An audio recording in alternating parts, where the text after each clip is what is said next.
the summer slide in Mhm. between the end of one school year and the beginning of the next school year. There's this idea that children lose a lot of Yeah. their academic skills Mhm. and then have to relearn it. And this has led some people to argue that we should have school all through the summer Yep. so that you don't lose those academic skills. My argument is if that's true, well, you're going to lose it as soon as you leave school anyway. And does this mean we Mm. should just keep people in school their whole lives because they're going to lose it? And it must mean it was learned in a pretty shallow way to begin with if you're just going to Mm. forget it over the summer.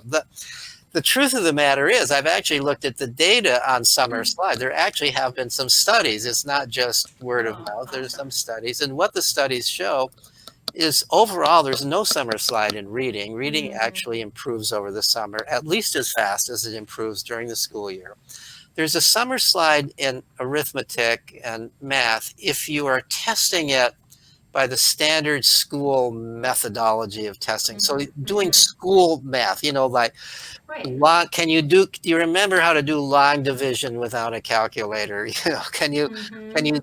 do you remember your timetables? All that kind of Yep. stuff that depends on memorizing a method of doing things, memorizing Mhm. information. That tends to slide, although it's regained very quickly the next year. Mhm. What doesn't slide is mathematical reasoning. And in fact, that Hmm. increases during the summer. But I found three studies that actually assessed Wow. mathematical reasoning, the Mhm. ability to solve story problems, the ability to make real world Mm. use of Mhm. mathematical Right. concepts.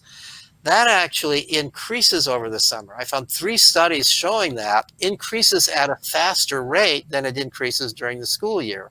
Hmm.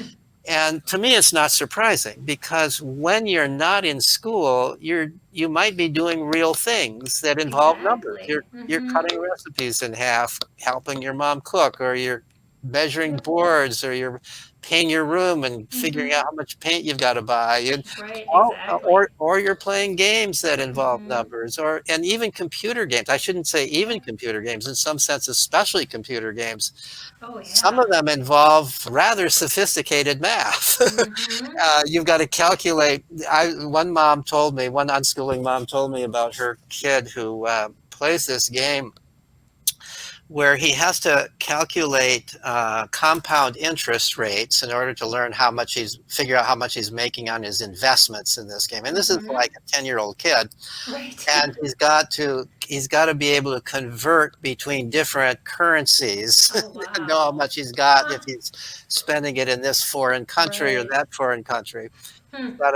So this is math that is real. This is math that is meaningful to him in the Yeah. context of the game, Mhm. and Exactly. he's learning these things in a way that he knows what they are, that it's Mm. meaningful to him. Mhm. So this is mathematical reasoning. And so this is mathematics learned in a context in which you're going to remember it Exactly. because it's meaningful. Mhm. You know what it's for.